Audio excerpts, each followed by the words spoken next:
Você já ouviu falar da Boca della Verità? Traduzindo para o português, a Boca da Verdade?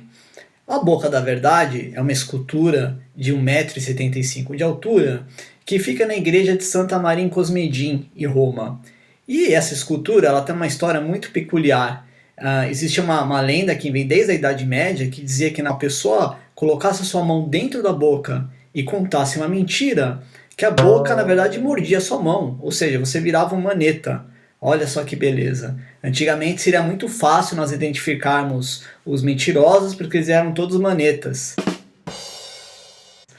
O problema é que hoje em dia os mentirosos estão por trás de perfis falsos, proliferando notícias falsas que têm um grande impacto no mundo. E daí eu te pergunto, verdade ou fake news? Como se proteger, como identificar uma notícia, na verdade, como verdadeira ou falsa? Bom, não é de hoje que as fake news fazem estrago no mundo. Eu vou te contar uma história para te provar isso. Eu recentemente li um livro do jornalista Eduardo Bueno, chama Capitães do Brasil. É um livro que conta a história do Brasil do ano de 1500 ao ano de 1530, que foi uma época que o Brasil ficou meio abandonado pela coroa portuguesa, mas foi um momento muito dinâmico, né? O bicho pegava nessa época. Leia o livro, tenho certeza que você vai gostar. E uma das histórias, uma dentre várias que o Eduardo Bueno conta no seu livro, é relacionado ao Américo Vespúcio. O Américo Vespúcio ele fez 3 viagens ao continente americano. Ele reportava essas viagens escrevendo cartas para o rei de Portugal ou para o governo de Florença, com quem ele também tinha ligações políticas. O grande problema, minha gente, é que apareceu uma carta que se chamava Quattro Viaggi. E essa carta contava uma história que o Américo Vespúcio teria realizado 4 viagens ao continente americano. Perguntaram para o Vespúcio se isso era verdade ou não, ele falava que não sabia dessa carta.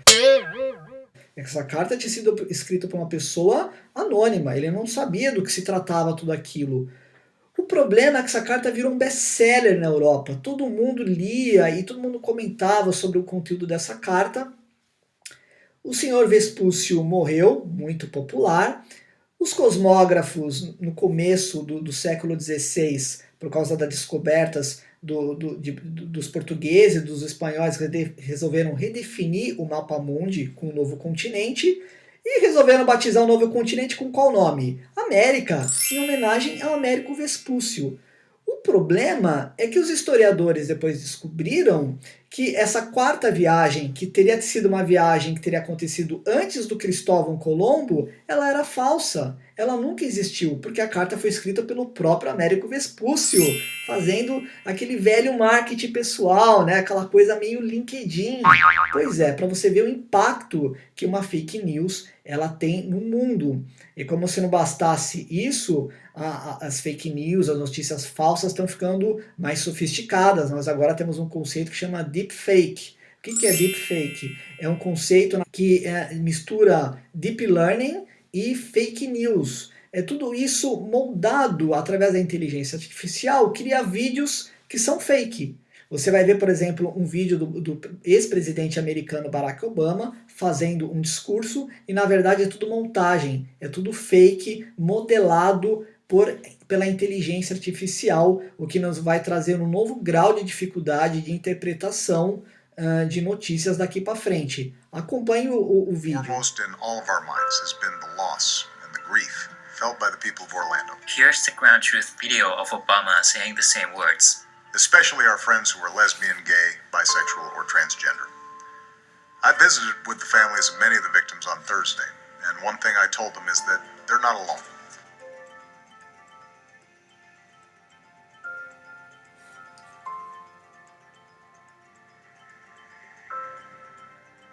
Vamos lá, pessoal, vamos filosofar sobre o episódio de hoje.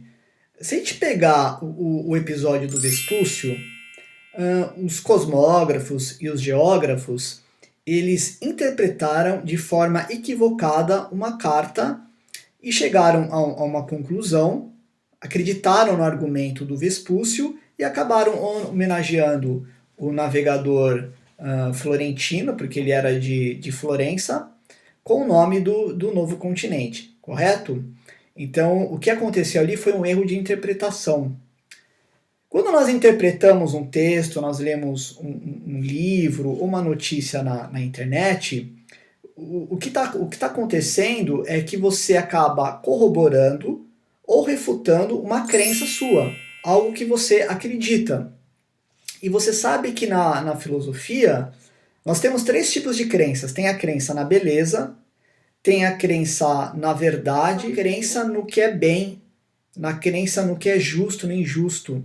E esse tipo particular de crença, que é onde se encaixam as fake news, a única forma de você provar ela, comprovar ela, é através do argumento. Ok? Sem o argumento você não consegue comprovar se uma coisa é correta ou incorreta, se é justa ou injusta. Não existe outra forma. Então, se você retomando lá o Vespúcio, existia um argumento das 4 viagens. Só que era uma mentira. Por quê? Se os cosmógrafos e os geógrafos tivessem outros argumentos, eles teriam um repertório mais amplo. Ou no mínimo eles ficariam em dúvida e não se precipitariam a homenagear o novo continente com o nome do Vespúcio. Confere? Então aí que está o grande problema. Então acho que me parece que a primeira grande chave no combate às fake news é interpretar aquilo que você está lendo. Só que, como eu acabei de dizer, só interpretar não basta, né? Só compreender, dar sentido àquilo não basta. Você precisa de repertório. E para você ter repertório, você precisa ler muito, mas não só ler muitas coisas que você tem afinidade. Você precisa ter acesso a informações, estar aberto a ideias contrárias às suas. Por isso que é muito importante a liberdade de expressão, escrever aquilo que você pensa, porque esses argumentos contrários, o embate entre eles, eles acabam fortalecendo o repertório interpretativo de todos nós. E eu acho que eu não poderia trazer um filósofo que pudesse nos ajudar mais nesse tema, no tema do diálogo, da discussão aberta de ideias, do que o John Stuart Mill. Trouxe aqui o filósofo John Stuart Mill, que é um liberal, ele está dentro de uma teoria que se chama liberalismo, e o liberalismo ele defende a liberdade individual, inclusive de expressão social, de opinião política. O John Stuart Mill acreditava que a democracia era o espaço de discussão por excelência. E ele traz umas coisas muito interessantes. Por exemplo, se eu tenho um argumento e eu vou dialogar com você, vou entrar numa discussão com você, pode acontecer 3 coisas com o meu argumento. Se o meu argumento for ruim, o seu argumento vai ser melhor, e vai ser melhor tanto para mim quanto para você, porque esse argumento novo seu, ele vai dar um frescor novo ao mundo, inclusive às minhas próprias ideias. Agora, se eu estiver certo, daí será a sua vez, na verdade, aceitar que o meu argumento é melhor do que o seu e aceitá-lo como um bem para você também e para todos nós. Ou pode acontecer uma terceira hipótese, que é uma mescla dos seus argumentos com os meus. Essa conversa ela é muito necessária, porque dificilmente, ou quase nunca, o nosso argumento não tem falha nenhuma. E veja que é nesse diálogo que nós construímos aquilo que nós achamos justo ou injusto, o bem ou mal. É a única forma de nós convivermos com esse tipo de crença, fundamentarmos esse tipo de crença que é necessária, que é a única possível na interpretação de um texto. Então, quando você for ler uma fake news, você precisa dialogar com essa fake news.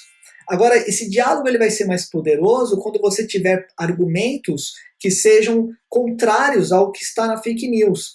E daí você precisa aprender a dialogar e ler notícias que são contrárias àquelas que você acredita. Eu vou dar alguns exemplos de que eu mesmo faço, coisas que eu aprendi com a filosofia. Por exemplo, eu sigo a mídia ninja, que é uma mídia de esquerda, e eu sigo o antagonista, que é uma mídia de direita. O contraste entre delas me permite uma série de argumentos que, quando eu vou interpretar uma notícia na internet, eu sou muito mais criterioso, eu consigo ir fundo naquilo que eu estou lendo, ou seja, minha capacidade de interpretação aumenta absurdamente.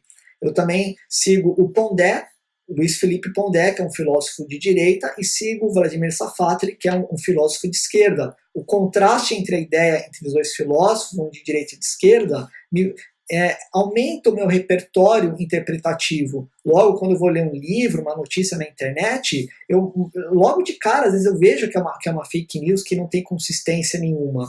Então, a minha dica para você lidar com as fake news é, primeiro, você selecionar bem as fontes que você está seguindo, você conhece quem está escrevendo, você sabe a orientação política ou religiosa ou ideológica daquela fonte que você está lendo. Segundo, selecione pensamentos contrários. Isso vai te dar um repertório maior intelectual que vai ajudar na interpretação das fake news.